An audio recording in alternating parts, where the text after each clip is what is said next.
Jaime Osuna was born on March 7, 1988 and grew up in Bakersfield, California. In 2020, the city made the top 10 in the nation for homicides per capita. Gangs, narcotics, and violence are deeply embedded in the community. From the very beginning of his life, Osuna was subjected to extreme levels of abuse, even by the standards of an environment as violent as the one he grew up in. His mother was described by multiple sources as deeply neglectful, a woman who stood by and allowed her partner to brutalize her son while treating her other children differently. Osuna's stepfather was the primary source of physical torment. When he was as young as 5 years old, his stepfather would tie him to a tree in the yard and whip him. This was not an uncommon occurrence. Instead, it was a consistent pattern. The abuse went far beyond beatings. Osuna's stepfather deprived him of food while his siblings were allowed to eat normally at the table. Osuna was made to eat off the floor, described by those around him as being treated like a dog. His anonymous ex-wife revealed additional details, stating that Osuna told her he had been thrown out of a moving car, hung from a tree, and forced to sleep outside in the rain. His uncle contributed to the violence as well. On at least one occasion, this uncle hurled a brick at him when he was a young boy. There is no public record of any intervention by Child Protective Services or other agencies during this period. In the year 2000, when Osuna was just 12 years old, his stepfather suffered a heart attack and died. While one might expect the death of his primary abuser to bring some measure of relief, the opposite appears to have occurred. Whatever fragile and dysfunctional structure the household had provided, however terrible it was, collapsed entirely. Osuna was left without direction, without support, and without any healthy model for how to exist in the world. The damage had already been done, and there was nothing in his environment to repair it. Long before he committed violence against another human being, as you would expect, there were unmistakable signs that something was profoundly wrong. His ex-wife later revealed that when Osuna was approximately 8 years old, his mother left the house to visit local shops and he placed the family cat inside the freezer. On a separate occasion, he did the same thing but with a microwave. As his ex-wife later said, "If you are capable of hurting animals at such a young age, combined with everything, all the other chaos and abuse that he had endured throughout his childhood and adolescence probably fueled that anger and made it easier for him to then graduate onto committing violence towards human beings."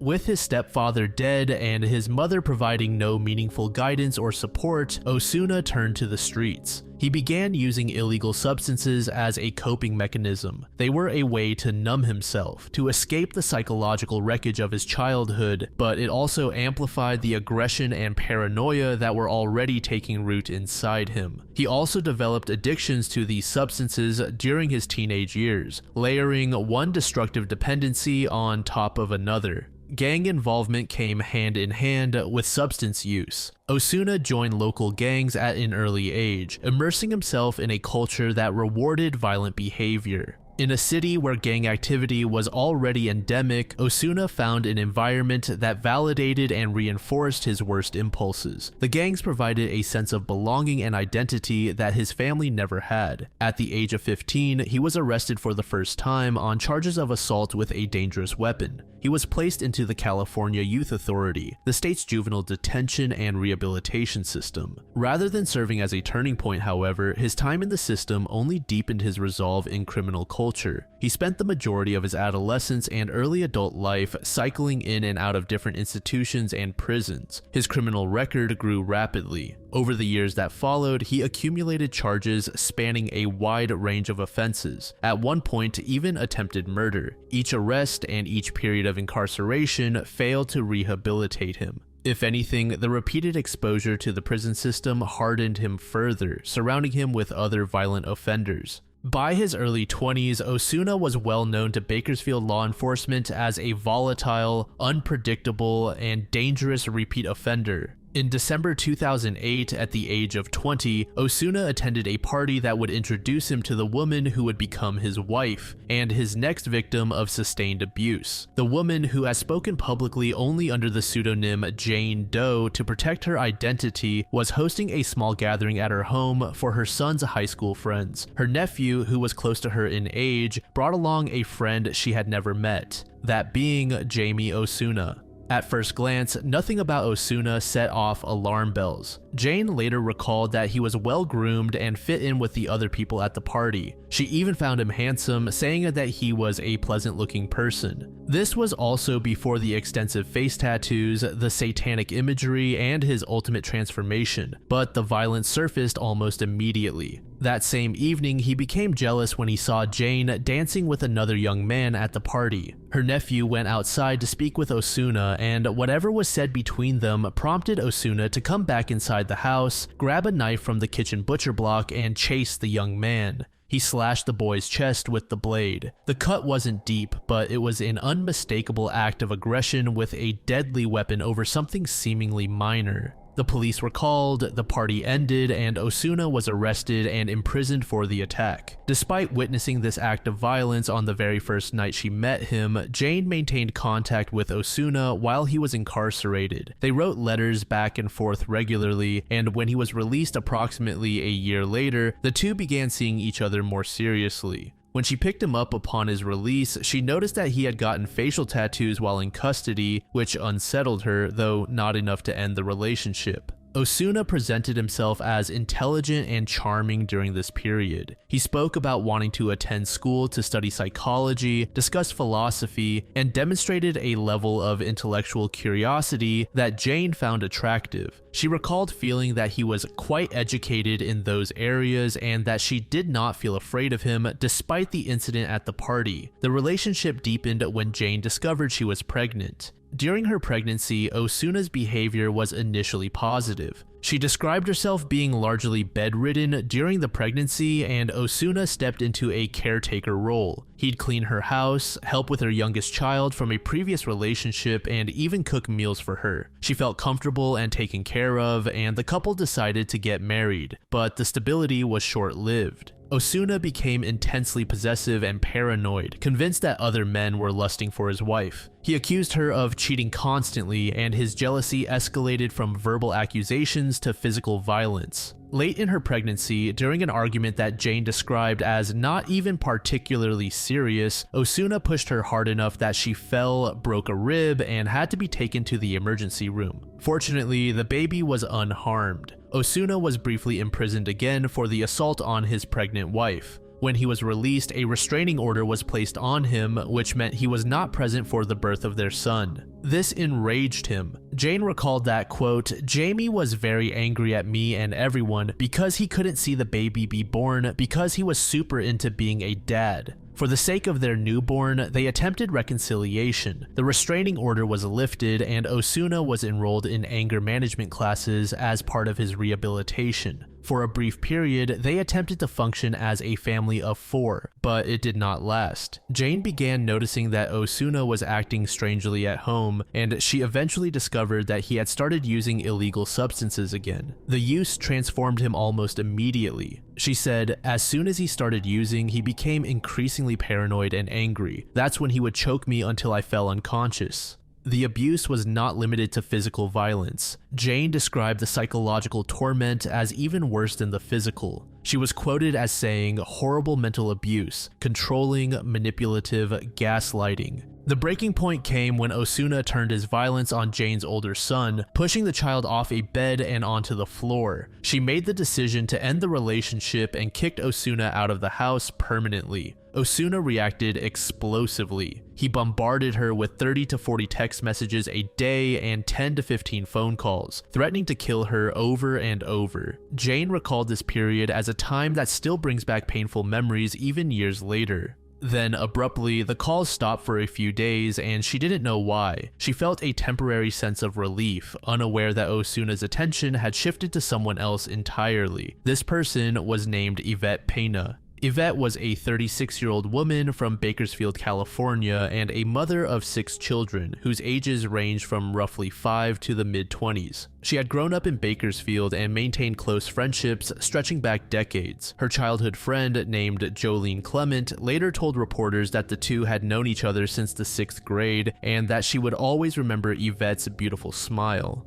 Yvette's life had not been easy. Like Osuna, she had experienced significant abuse during her childhood, and as is so often the case, that early trauma opened the door to addiction. She struggled with a substance habit that consumed much of her adult life. Her younger sister, Danielle Gonzalez, confirmed in interviews that Yvette's addiction had been a persistent battle. In order to fund that habit, she had at times engaged in prostitution. By November 2011, she had been living at the El Morocco Motel on Golden State Avenue for approximately 3 months. The motel was a cheap, rundown building in one of Bakersfield's roughest neighborhoods. Former inmate Ethan Wiley, who knew Bakersfield well, described the area around the motel as, quote, one of the many bad areas of town, and for Bakersfield, that's saying something. It was a place people went to get substances, to engage in sex work, and to disappear from the rest of the world. Yvette was living there because she had nowhere else to go. The earlier mentioned separation between Jane and Osuna occurred in the fall of 2011, and it was specifically on November 8th when Osuna and Yvette came together at the motel. The exact means by which the two encountered each other is not known, but it's often believed that Osuna may have been a customer.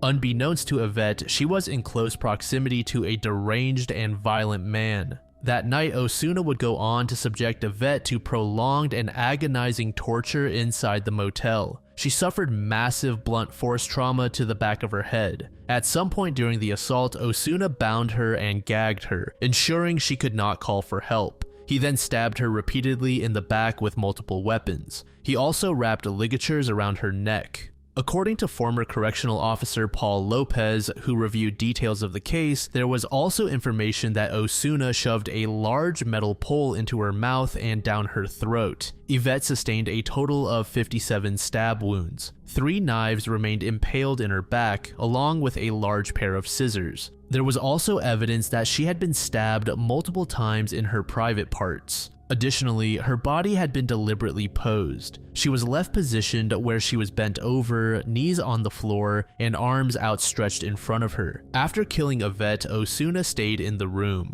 He remained there with her body, continuing to use substances that he had procured earlier. He told Jane that he stayed with Yvette until it began to decompose and smell, and that during that time he had intercourse with her. The only reason he eventually left the motel room was that the smell of decomposition had become too strong to bear. The first thing Osuna did after leaving the motel room was call his estranged wife. In a flat, monotone voice, he told her to watch the news because there should be a story about a body being found at the motel. He then said, "You're next. She reminded me of you. Now I know I could kill you." Jane, alarmed and terrified, immediately contacted the Kern County Sheriff's Office. She relayed everything Osuna had told her, including his confession to killing a woman at a motel. The officer who took her call filed a report regarding the threat against Jane, but critically did not look into the alleged murder. No one was dispatched to the area to check on the rooms. From November 8th through November 13th, Yvette's body lay in the room in an advancing state of decomposition. Her children and friends had no idea what had happened.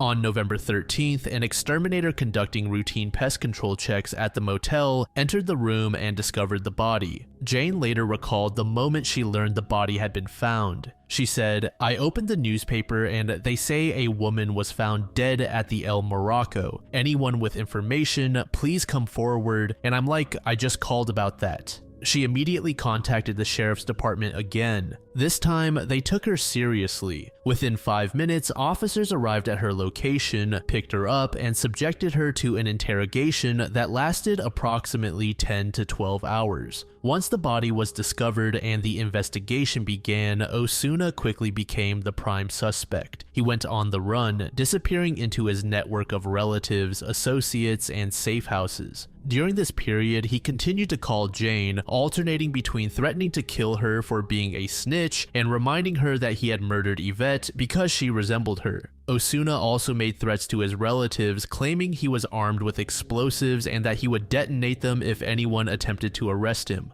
On November 18th, 5 days after Yvette's body had been discovered and 10 days after the murder itself, law enforcement received information that Osuna was being hidden by relatives at a house in central Bakersfield. Given the threats he had made about explosives, officials did not send regular officers to knock on the door. Instead, they authored a search and arrest warrant and deployed a SWAT team to execute it. A standoff ensued at the residence. After a period of negotiation, Osuna ultimately surrendered without incident. The threats had been a bluff, and he had no explosives. The case moved slowly through the courts, and by 2017, a trial was finally set to begin. On the first day of trial, Osuna caused multiple outbursts in the courtroom, arguing with his own attorneys. Rather than endure a full trial, he entered guilty pleas to 5 felony charges, including murder, making criminal threats, assault with a deadly weapon, and attempting to dissuade a witness. The attempted murder and witness intimidation charges stemmed from Osuna's conduct after his arrest, as he had tried to prevent his former wife from testifying against him. In exchange for the guilty pleas, prosecutors agreed to take the death penalty off the table. Osuna was sentenced to life in prison without the possibility of parole. The decision was made with the support of Yvette's family, who wanted closure after years of legal proceedings. Jolene Clement, Yvette's close friend since childhood, told reporters, "We're relieved, we're very relieved, we're happy with the outcome. We believe it was best for everybody." Prosecutor Lackey said, "It's not very often, even as somebody who prosecutes murders for a living, that I come across somebody who is just plain evil. If anybody deserves the death penalty, Jaime Osuna does." Once incarcerated, Osuna did not fade quietly into the prison system. Instead, his persona continued to evolve in a way that alarmed both inmates and corrections staff. He covered his face and body in tattoos, including a pentagram on his forehead and a smile tattooed at the corners of his mouth. Over time, these tattoos made him virtually unrecognizable from the person who had first entered the system. He identified himself as a Satanist, engaging in rituals inside his cell that included drawing pentagrams on the floor and collecting crime scene photographs. He referred to himself as the Man with 1,000 Faces, a moniker he reportedly wrote in blood on his cell wall. He was classified by prison officials as high risk and staff assaultive. On one occasion, he was caught throwing blood at a guard from a container. He had also attacked other inmates, including stabbing and slashing the face of an inmate at the Kern County Detention Facility. Given this extensive record of violence, Osuna had never been assigned a cellmate since entering the CDCR system. This fact makes what happened next all the more inexplicable. Luis Romero was a 44-year-old inmate who had been incarcerated since 1992, a total of 27 years, for the second-degree murder of a woman in Compton, committed when he was a teenager involved with gangs.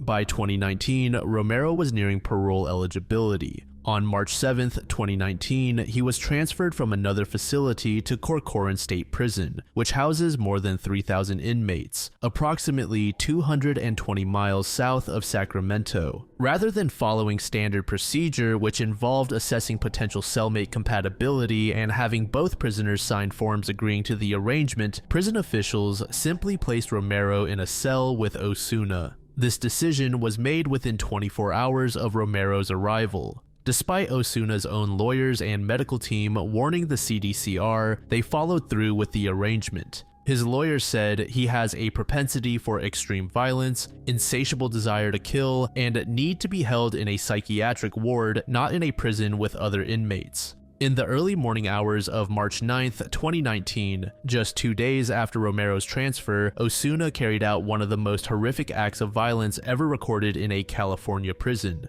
Using a makeshift weapon fashioned from a razor blade wrapped in string, he tortured and killed Romero over what investigators believe was a period of several hours. The details are deeply disturbing. Osuna decapitated Romero, severed one of his fingers, removed one of his eyes, and extracted portions of his ribs and left lung. He slashed both sides of Romero's face to create the appearance of an exaggerated smile. He then used his blood to write "ha ha ha" on the cell walls, along with his self-given title, "The Man with 1,000 Faces." When guards finally discovered the scene during a morning security check at approximately 7:30 a.m., they found Osuna wearing a necklace fashioned from Romero's body parts. Assistant District Attorney Phil Esbenshade called it, quote, "probably the most unusual and gruesome case that I've had in my career." A 2021 report from the California Office of the Inspector General revealed a cascade of institutional failures that allowed the killing to happen and then compounded the tragedy through a deeply flawed investigation. The report found that 2 prison officers reported during their overnight rounds that both Osuna and Romero were alive.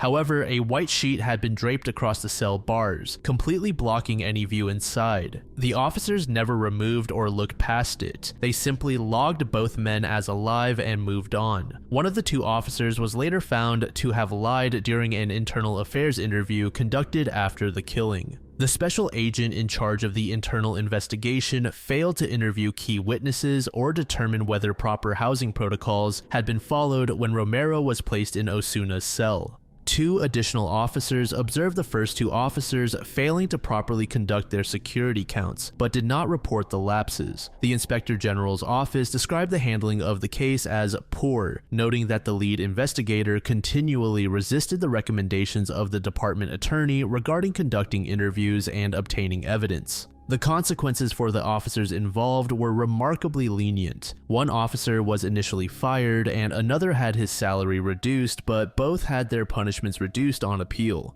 The CDCR pushed back on the Inspector General's findings, stating in a public response that it had conducted a thorough and complete investigation from the very beginning and that all of the disciplinary actions were served within mandated statutory timeframes. Critics, including Romero's family attorney Justin Sterling, found that response inadequate, calling it disheartening that Romero's mother had to file a lawsuit just to get basic questions answered about her son's death. The failures did not end with the killing itself. Multiple guards took unauthorized photographs of the gruesome crime scene on their personal cell phones and shared those images with others outside of the investigation. Those photos eventually leaked to online media platforms, where Romero's mother, Dora Solaris, was subjected to seeing images of her mutilated son circulating publicly. Following the killing, Kings County prosecutors filed 4 additional felony charges against Osuna. However, the case has been plagued by delays. Criminal proceedings were halted in 2021 after Osuna was deemed incompetent to stand trial. He was transferred to the psychiatric inpatient program at Salinas Valley State Prison, where he was diagnosed with antisocial personality disorder, borderline personality disorder, and an unspecified type of schizophrenia.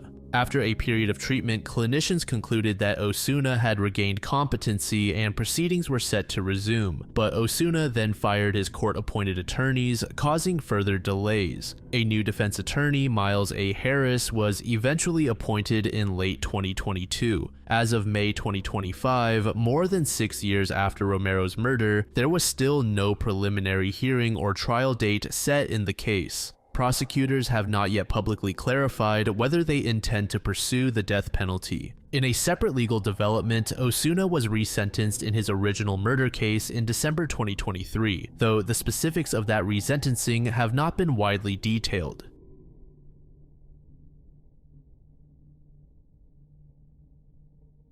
Mary Ann Leneghan was born on January 13, 1989 in Reading, Berkshire, a mid-sized town roughly 40 miles west of London. Her father, Bertie, was a builder originally from Bangor Erris in County Mayo on the west coast of Ireland, who had emigrated to England in 1972. Her mother, Sue, was English. Mary Ann's parents separated when she was still a child, and from that point forward, she and her younger sister were raised by their mother in Reading. Despite the separation, Mary Ann's wider family, including her aunt Jennifer Hazelton and her older sister Mandy Harris, remained closely involved in her life. As a teenager, Mary Ann attended Prospect College in Reading, a school where she reportedly showed genuine interest in painting and music. However, she struggled with the societal expectations that revolved around school. Beginning around September 2004, when she was 15, Mary Ann fell into a pattern of not attending school that grew progressively worse. On at least one occasion, she went missing from home for an entire month, staying with friends in East Reading without making contact with her mother. She eventually left Prospect College altogether in order to pursue a vocational qualification in childcare. Around this time, she also developed a friendship with an 18-year-old girl who remains unnamed. This older friend was someone who moved in far more dangerous social circles than Mary Ann, and the family recognized this long before the events of May 2005. Mary Ann's aunt Jennifer testified at the trial that the family had repeatedly warned Mary Ann to stay away from this older girl. The family believed the friend was associating with substance dealers operating between London and Reading, and they feared that Mary Ann was being drawn into a world she did not fully understand. Mary's sister, Mandy, echoed this in her own testimony, telling the court that the older friend used to hang around violent men. Mary, younger and more impressionable, appeared to be drawn in by the perceived excitement and maturity of spending time with someone older. Jennifer told the jury that this made her feel good and acknowledged. Ultimately, the family's warnings went unheeded. Mary continued to see her friend, continued to stay out late, and continued to place herself in proximity to people her relatives desperately wanted her to avoid. The friendship carried her into direct contact with the man who would ultimately orchestrate her murder. Adrian Thomas, a 20-year-old substance dealer from Battersea, South London, who operated under the street name Reds, had rented a place on Oxford Road in Reading in early April 2005, using the alias Michael Brown. Thomas used this location to distribute substances and eventually encountered Mary and her friend when they visited for a purchase. It was through this association that Mary became entangled in a dispute that really had nothing to do with her. Around April 18, 2005, barely 2 weeks after Thomas had set up his operation in Reading, a group of men broke into the Oxford Road flat while Thomas was inside. The intruders were rivals from the substance trade who targeted Thomas specifically. They assaulted him violently and robbed him of everything of value. Thomas sustained multiple knife wounds across his body, and one of his eyes was swollen shut. A neighbor discovered him and helped attend to his injuries as best she could. Thomas had no option but to tend to the situation himself rather than involve officials. The morning after the assault, as his neighbor was treating his wounds, Thomas made a declaration that would ultimately cost Mary her life. According to the neighbor's testimony, which was later presented to the jury, Thomas said, "I have been set up. That bitch set me up. She must have left the door open." To be clear, Thomas later stated that he wasn't sure whether it was Mary, her friend, or potentially both of them who was responsible. According to Jennifer, Mary told her that she believed her older friend was trying to set up Thomas. She also voiced concern that she might face blame just for being associated with her friend. And yet, despite this awareness, she remained in the orbit of the other girl whose actions had put her in jeopardy. After the robbery and beating, Thomas did not move directly to target the girls. At some point around late April, an arson attack was carried out on the home of Mary's 18-year-old friend. Thomas wanted this first attack to simply strike fear into the girl. He wanted her to know that he had information on her and had the means to do harm whenever he wanted. Thomas then returned to South London to assemble a crew. Thomas recruited 5 men from the Battersea, Balham, Southfields, and Chiswick areas of London to travel to Reading and help him carry out his revenge. 2 members of the crew were the Morley brothers Jaime, 22, and Joshua, 23. This duo was also Thomas's cousins. Both were from Balham and both had their own criminal records. Jaime was on a community rehabilitation order for handling stolen goods, while Joshua had robbery convictions dating back to 1999. Michael Johnson, 19, was the 3rd member and was perhaps the most dangerous of the group. His criminal history was staggering for someone so young. At 13, he had been sentenced to 3.5 years for abducting a 13-year-old boy with learning difficulties, hanging him upside down, and beating him. He had gone on to assault care home residents, attack 2 minicab drivers, and assault a police officer. He had been placed on community service just over a week before the murder. The 4th member was Llewellyn Adams, aged 24. He served as the gang's driver and, in the days before the attack, purchased the red Nissan Almera that would be used to transport the victims. The fifth was Indrik Krasniqi, aged 18. He was the youngest member of the group who had entered the UK illegally at 13, claiming to be a Kosovan refugee. On the evening of May 6, 2005, Thomas and his group made the journey from South London to Reading. They arrived equipped with firearms, knives, and at least one blunt metal object. Between approximately 10 o'clock and 11 p.m. that evening, the gang located their targets. Mary and her friend were sitting in a Renault Clio belonging to a third girl in the car park of the Wallingford Arms pub in central Reading. The girls were simply talking amongst themselves, minding their own business. When the gang descended on the car park, the girls were forced out of the vehicle and marched approximately 200 yards to where Adams had parked the red Nissan near the Wickes store on Welldale Street. Only Mary and her friend were taken. When they reached the car, both girls were forced into the trunk. The subsequent drive was only about a mile long. The group pulled into a parking lot at the rear of the Abbey House Hotel. Positioning themselves in the back allowed the gang to move the girls from the car into the hotel room without passing the reception desk or being observed by the night staff. At approximately 1 a.m. on May 7th, two members of the gang entered through the front and checked into room 19, a connected double room. The rest of the gang, along with the two captive girls, entered via the rear entrance, bypassing the front desk entirely. The room itself was tiny. The prosecution described it as not much larger than the double bed it contained. It was a cramped, claustrophobic space, barely large enough for one person to sleep comfortably, let alone accommodate 6 adult men and 2 teenage girls. Upon entering, the men spread towels across the floor, meant to absorb blood. The girls were ordered to strip naked. What followed was an onslaught of physical, sexual, and psychological torture that lasted approximately 3 hours. They were repeatedly punched and kicked by the men as well as stabbed across their bodies. The men were careful not to inflict wounds deep enough to kill, but still enough to cause immense pain. One of the most sadistic methods used was mixing boiling water with sugar. While Mary was being assaulted in the room's shower, her friend was sprayed with boiling water that had been deliberately combined with sugar. When sugar is dissolved in boiling water and the mixture is thrown onto skin, the sugar causes the scalding liquid to adhere to the body rather than running off. The result is deeper, more sustained burns that are significantly more painful and damaging than those caused by plain boiling water alone.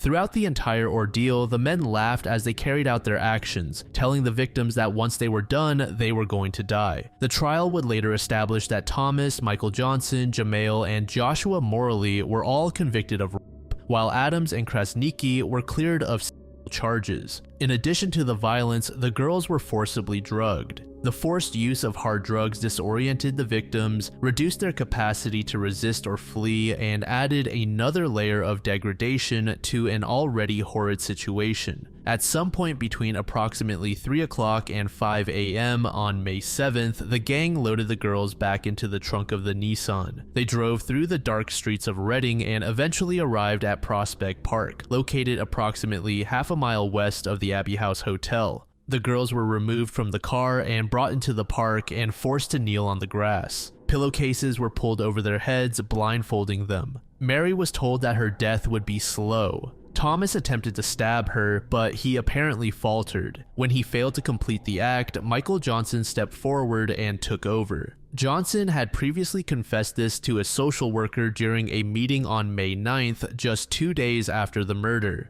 The surviving friend, whose pillowcase had shifted enough for her to see, later told the court that she saw Mary, quote, curled up in a ball, screaming in agony as Johnson continued. The friend described the wounds being inflicted all over her upper body. Through it all, Mary continued to plead for the men to stop. The pathologist who examined Mary's body documented approximately 40 stab wounds across her body. Despite the sheer number of injuries, only one proved fatal, a 3-inch deep wound to the neck that punctured a lung. After Mary collapsed and fell silent, the gang turned their attention to her friend. Jaime placed a gun against the 18-year-old's forehead. According to her testimony at trial, he said, "These are gonna be your last memories. Your friend being butchered." Then he fired. The bullet that struck the 18-year-old's forehead was homemade, ultimately saving the girl's life. A factory-manufactured round fired at point-blank range into the forehead would almost certainly have been fatal, but the homemade bullet was structurally imperfect. Upon impact, it broke apart. The fragments failed to fully penetrate, and while the wound was devastating enough to render the girl immediately unconscious, it did not kill her. Believing both girls to be dead, the gang fled the scene. It's unclear how much time passed, but at some point, the 18-year-old gained consciousness and could hear Mary nearby. She wasn't speaking, but instead making gasping, labored breathing noises. At that very moment, Mary was still alive. Dazed and disoriented from the gunshot wound and substances, the 18-year-old somehow found the strength to move. She stumbled out of the park and onto Tilehurst Road. It was approximately 5:15 a.m. and she collapsed into the path of a man named Desmond Goddard, who was walking to work along the road. Goddard immediately called emergency services.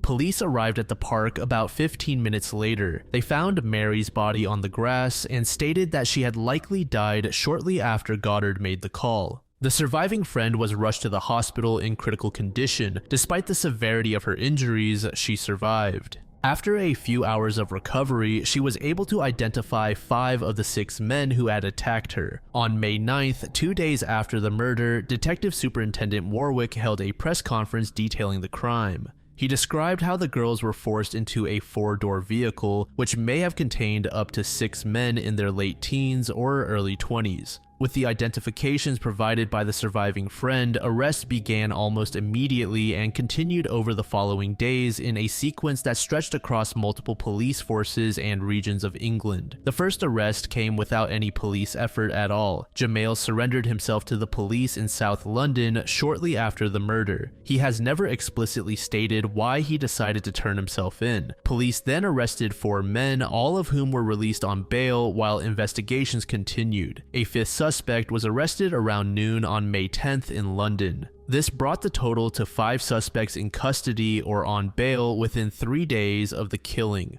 The most significant early arrest came on May 11th when Thomas was located and apprehended in Birmingham, over 100 miles from both Reading and his South London home. The following day, the investigation widened. A woman was arrested in Sandwell in the West Midlands on suspicion of assisting an offender. That same day, police publicly confirmed for the first time that they were investigating links between the murder and the arson attack carried out on the surviving girl's home 2 weeks before the kidnapping, connecting the 2 events as part of the same gang. By May 13th, less than a week after the murder, a total of 8 people had been arrested in connection with the case. Michael Johnson was the last of the 6 main individuals to be taken into custody. He turned himself in at Battersea Police Station on May 17th, 10 days after the murder. Mary's friend remained hospitalized under continuous police guard for nearly 4 weeks until her discharge on June 1st, 2005. The trial opened on January 13th, 2006 at Reading Crown Court, presided over by Justice David Penry Davey.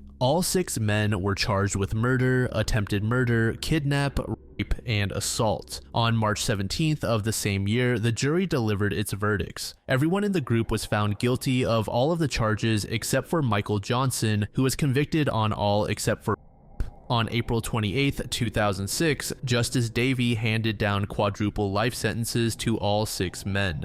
On another note, the revelation that 4 of the 6 killers had been on probation at the time of the murder sparked a significant political controversy. Home Secretary Charles Clarke acknowledged it was vital that lessons be learned and committed to reviewing the system for managing offenders under community supervision. Secretary David Davis was far more critical, accusing the government of, quote, allowing dangerous criminals out of prison and of a complete mismanagement of the probation service. Mary's funeral was held on July 22, 2005 at Christ Church in Reading, and she was buried at Henley Road Cemetery. A memorial service was held on the 1st anniversary of her death, and a memorial garden was established in Southcote, Reading, in her honor. The case had a shattering effect on the perpetrators' own families. Adrian Thomas's father, Tony, publicly disowned his son after the sentencing. Jamal Morley was also disowned by his mother.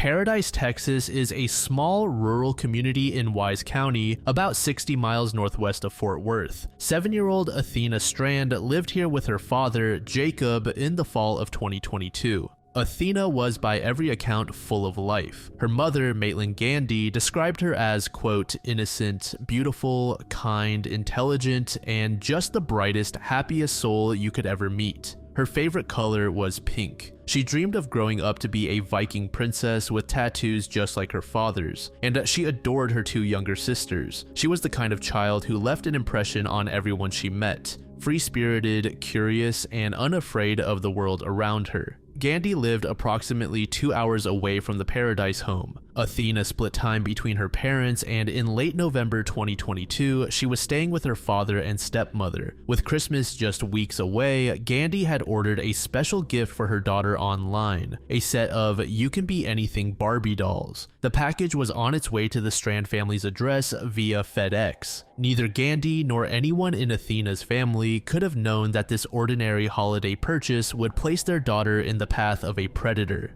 November 30th, 2022 was a mundane Wednesday. Athena stepped off her school bus at approximately 4:15 p.m. and made her way to her father's home on County Road 3573. Athena's father was not home that afternoon. He had left earlier in the day, heading to South Texas for a deer hunting trip. The only adult at the residence was Athena's stepmother. At some point that afternoon, while Athena was outside in the front yard and driveway, a FedEx delivery van pulled up.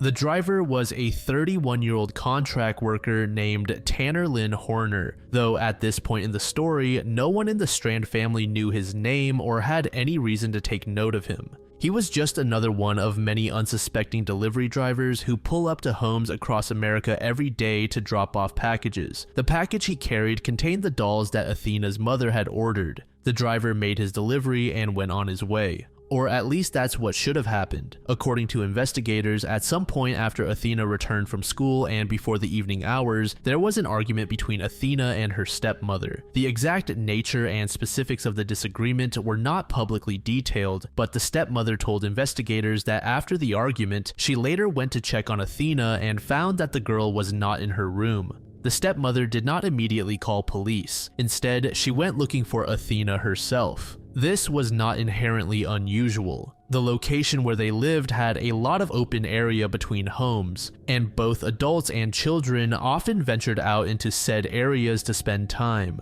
The sheriff later confirmed that the stepmother spent roughly an hour searching for Athena on her own before contacting authorities. At 6:40 p.m. on November 30th, Athena's stepmother called officials to report her stepdaughter missing. She told the dispatcher that there had been an argument and that Athena was no longer in the house. From the moment that call was placed, the clock was ticking, though no one yet understood just how little time there had ever been. Authorities would later determine that Athena had likely been dead within an hour of her disappearance, meaning that by the time the call went out, the worst had already happened. But no one knew that yet. As far as law enforcement was concerned, this was a missing child case, and the priority was finding her alive. There was an immediate and substantial response. Sheriff Lane Aiken and his department mobilized quickly, launching a search operation that would grow to enormous proportions over the next 48 hours. Local law enforcement was joined by state agencies, the FBI, and the Texas Rangers. K-9 units were deployed, and helicopters scanned the rural landscape for any heat signature that might indicate a small child hiding or injured in the brush. More than 300 volunteers joined the search effort, arriving on foot, horseback, and on ATVs.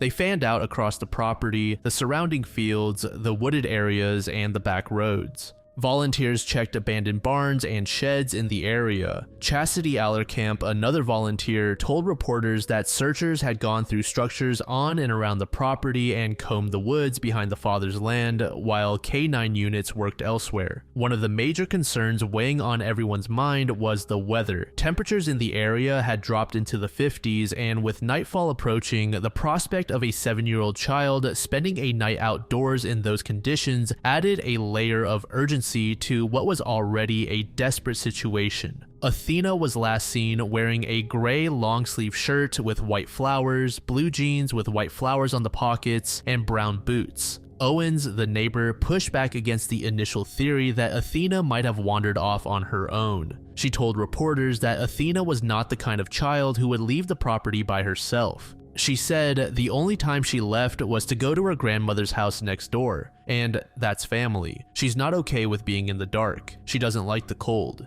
As darkness fell on that first night, most volunteers reluctantly went home, planning to return at first light the following morning. For Athena's mother, Gandhi, the nightmare began with a phone call. She was at home in southern Oklahoma when she received word from Athena's father that Athena was missing. Gandhi's first instinct was to ask about the alert system. She said, "As soon as I got the phone call from Athena's dad and he told me the situation and what was going on, I started asking, well, have they issued an Amber Alert?" The answer was no. Authorities were still searching the property under the possibility that Athena had wandered away from the house. The criteria for an Amber Alert, which at the time required law enforcement to have confirmed that an abduction had taken place, had not been met. Gandhi drove down from Oklahoma and was later seen at the search site talking to investigators. It was not until approximately 5 p.m. on December 1st, a full 24 hours after the call to police had been placed, that an Amber Alert was finally issued for Athena. By the time that alert went out, Athena had already been dead for roughly 24 hours. As December 1st turned into the evening and the second full night without Athena approached, the emotional toll on the community and on Athena's family was immense. Gandhi posted on social media thanking the hundreds, if not thousands, of volunteers and the agencies that had joined the search. At some point, Tanner Horner, the FedEx delivery driver, was declared a person of interest.